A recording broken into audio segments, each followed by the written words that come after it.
Hey everyone, welcome to the Finding Pace series, a series where I take you guys along on my journey to running a faster 5K.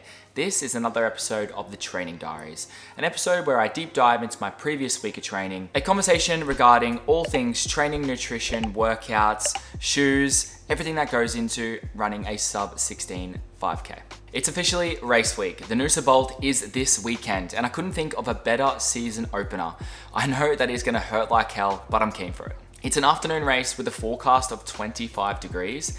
It's 4 laps and it really brings in some pretty decent crowds due to its really deep field. It's got a sub 17-minute entry time and it's usually won around 13 high. My PB of 16 minutes and 24 seconds would have got me 35th place last year. So basically it's hot, fast and lots of turns, so it should make for a pretty interesting race. So I'm gonna run this race with the mindset of wanting a PB, but I don't think that this is gonna be the race where I run under 16 minutes. I'm treating it as a season opener and I've got Dan the man, my videographer, who's gonna be there with me capturing everything that goes down. Now, I didn't do a Training Diaries episode last week just because it was the week after the Melbourne Marathon, so there wasn't a whole lot of running going on. It was a whole lot of resting through the start of the week, and then at the back end of the week, I just did a couple of easy runs, so not really that exciting, so I skipped the Training Diaries episode. I'm also thinking of changing the Training Diaries episodes from weekly to monthly, where I'll break down my sessions and my long runs, and I'll keep out the less exciting easy running. I'd love to hear what you guys think about this idea. Let me know in the comments. So last week I was back on the horse, back into long runs, and I completed 2 workouts throughout the week. No rest for the weary. I'm gonna need all the help that I can get so I don't come last at the Noosa Bolt. But in all seriousness, I'm really happy with how I'm progressing so far, and with no marathons in the foreseeable future, it's 5K all day, every day from now on. This summer speed season has no idea what's coming. So let's get into the training deep dive for the week that was the 20th to the 26th of October.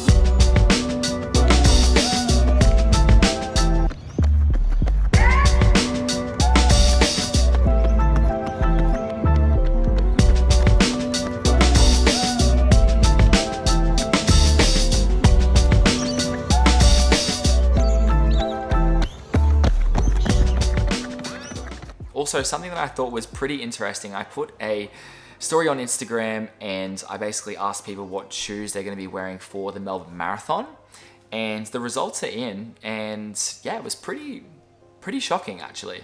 So in first place, we had the Adidas Pro 4.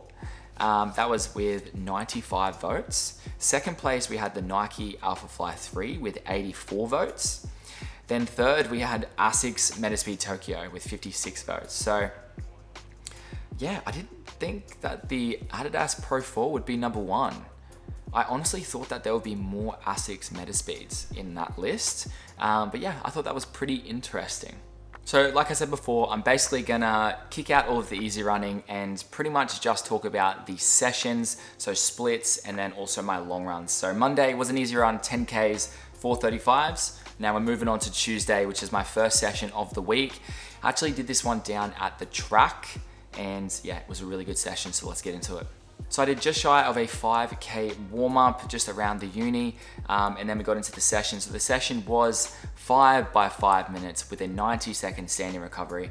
Bread and butter pretty much for this block recently. I've gotten very, very used to doing this session.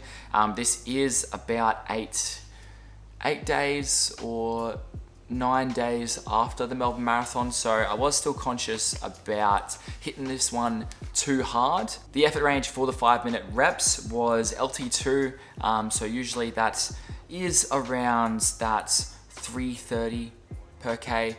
I was very cautious not to overdo this one. Well, at least for the first rep, that is. The first one we did at 339s. I remember that I was feeling absolutely amazing on the track. I actually wore my Alpha Flies that I got given for the Melbourne Marathon, and to be honest, I was so excited to wear these for a session because it's been so long since I've had a pair of Alpha Flies, and I absolutely love them. So I was a bit excited to get into these reps, to say the least. So first rep was 3:39 pace. Then we got into the second rep, 3:25 pace. Clearly got a bit trigger happy with this one. I remember as I was running And I mean, it is obvious, it is a very obvious thing to say, but running on the track to me just feels so much easier. Like running 325 pace on the track, comparing it to the road is just, it's just so much easier, so much smoother. You don't have to worry about cars, turning. I love it. I've actually been really, really liking the track. So second one was 325, third one 329. I think once I realized I ran 325 for the previous rep, I was like, all right, I need to be a bit more sensible here, because this is not a pace that I should be running this close to just finishing a marathon. Next one, 322. What am I doing? I can't be stopped here. I cannot be stopped. And then the last one, 323. I will say though, the last one, I was joined by Ryan from the run group. He just ran 240.06.07 at Melbourne Marathon. So the man is an absolute beast. So yeah, we managed to keep a pretty good pace, 323s.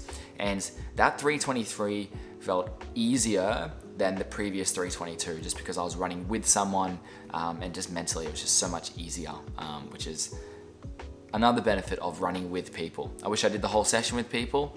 I actually haven't done a session with the group, like with actual people, in so long, because I've been doing different training.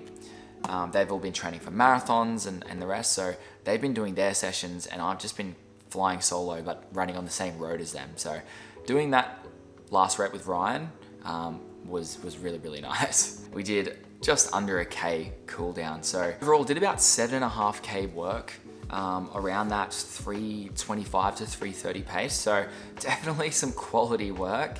And my heart rate really did stay in a pretty good zone. So I left that session feeling amazing, and my body really did feel pretty good the next day as well. So I knew that I didn't go too hard, and happy days. Next day, nice easy 8K, followed by a rest day on the Thursday.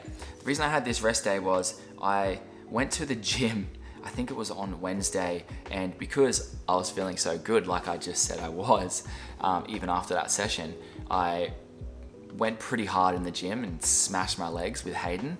And yeah, I was paying for it on the Friday session. I was paying for it on Thursday, and I had a rest day because I'm like, I just need to give these puppies just a rest, let them recover so I can get into a pretty big session on the Friday. So Friday, we're back doing hill reps, baby. Back doing those hill sprints, and I was back down at Pizzy just because it's got the grass track and it's got a nice little tiny, it's a decent enough hill where I can get up there for 30 seconds.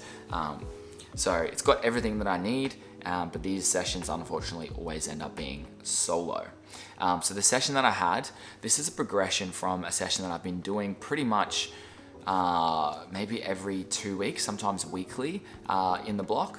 So it was 4K at LT1, and then it was 6 sets of 30-second hill sprints, and then finished with 2Ks at LT2. So this is a progression from when I first kind of got introduced to hills. It was 2K at LT2, and then it was the hills, and then it was 2K at LT1. So now we've progressed to 4K at LT1, and then we've progressed to 2Ks at LT2 effort. So yeah, these sessions I really do enjoy. They are a bit of a mental battle, especially since my legs felt like lead going into this session, so I just had no idea how I was going to go. I did a 3K warm-up, and then I got into the session. So we had 4Ks at LT1. I did this one on the grass track. This is the first time I've done kind of like a longer effort on a grass track, and it felt awesome. I did the 4Ks at 346 average, which is probably a little bit faster than LT1, but LT1, the effort, it just felt really, really smooth, really easy, and my legs like kind of came back to life during that rep. And it was just nice on my joints running on the grass, and I was just having a great old time. We got into the hill rep, so 30 seconds at like 1500 meter pace, so pretty much an all-out 30 seconds going up these hills, and then we've just got a walk recovery back down, which usually ended up being about 90 seconds. I was pretty much timing it to be 90 seconds every time. So first hill rep, 323, 316, 333, 333, 327, and then 338. So these progressively got harder. I was getting more and more gas. My legs were just getting absolutely cooked. And by that 6th rep, I was pretty cooked. I walked down, I walked for a little bit longer. I got a bit of a jog on for about 400 meters. And then I found the flat spot again and I went into my final 2K at LT2. So usually LT2, I would kind of treat that as like a 3:30 pace, depending on how hard I feel like I'm working. This was really, really tough. A lot harder than that, way harder than the first 4K, even though I only ran 10 seconds faster for this last 2K. So I ran 335s. It honestly felt like I was running 325s. My legs were just absolutely cooked at this stage. But I managed to hold on. If you look at the pace graph for this last 2K, it was just going up and down between like 320, 340. There's even a 350 little spot there. And yeah, I was definitely hurting. I was blowing the big ones, but I managed to get through it. The heart rate was pretty high for this one, probably a little bit too high, but yeah, got the session done anyways. Ended up finishing with a 2K cool down to get a total of 13 kilometers for the morning. So if you look at the map, I just went pretty much everywhere, all over Pizzy, with my warm up, my hills, on the grass track. Yeah, just a crazy looking map there, but 13 Ks for the morning and a really successful session. And this really put a bit of confidence in me to basically get stuck back into this block and tune up hopefully really well for the Noosa Bolt coming up this weekend. Saturday, I had a rest day because I had a big day at work. I had to get a haircut and yeah, just boring stuff, but I had Saturday off, gearing up for the Sunday long run. So we did 22 Ks. This was incredibly humid. It says 82% here. I would second guess that to be 802% humidity, I would say.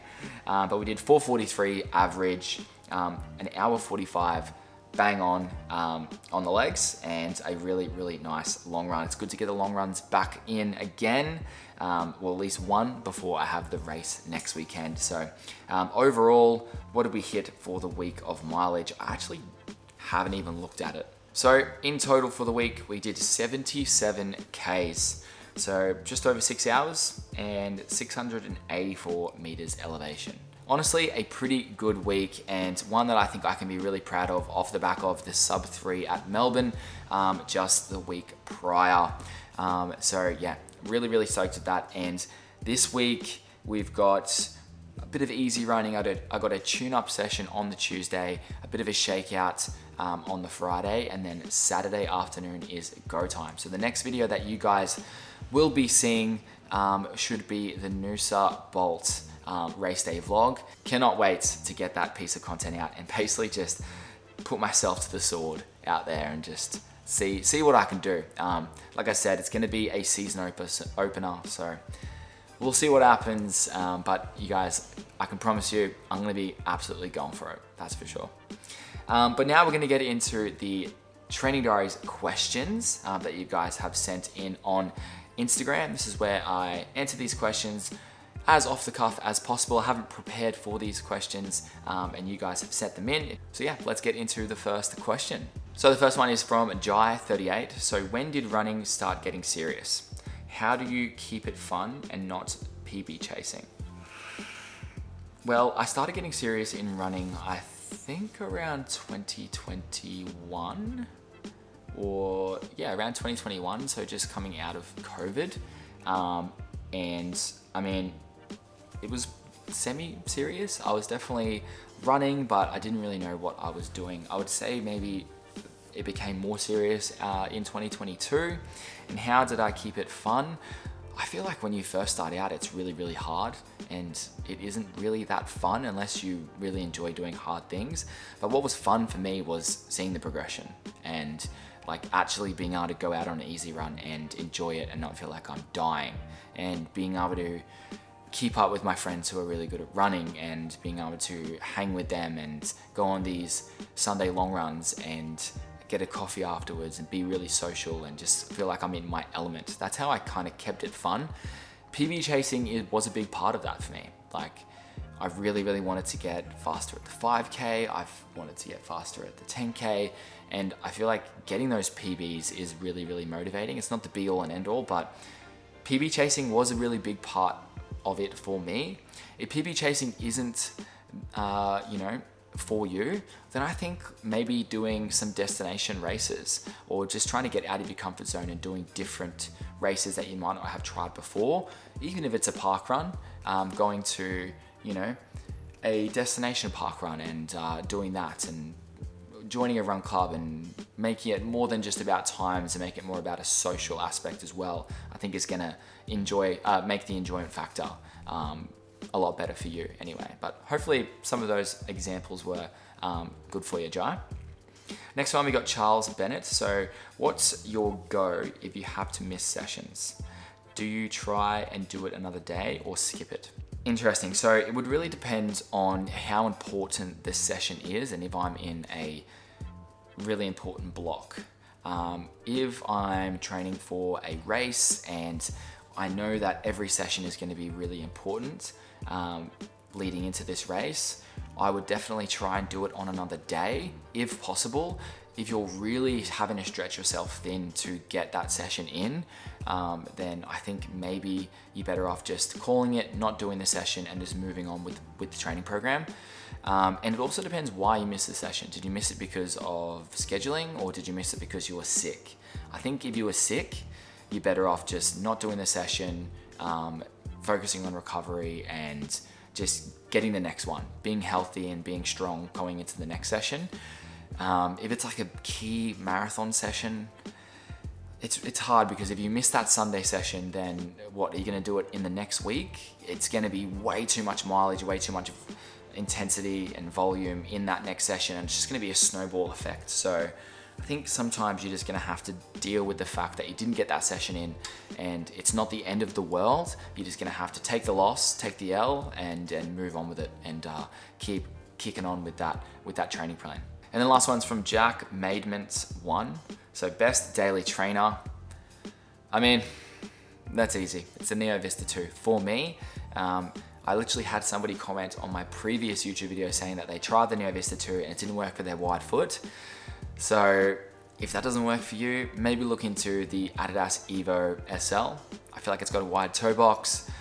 You can jog in it, you can run fast in it, it's versatile, it's durable. It's a pretty damn good shoe at a pretty damn good price. So if you're not keen on spending the $320 on the Neo Vista 2, then I would definitely look at the Adidas Evo SL if I was you.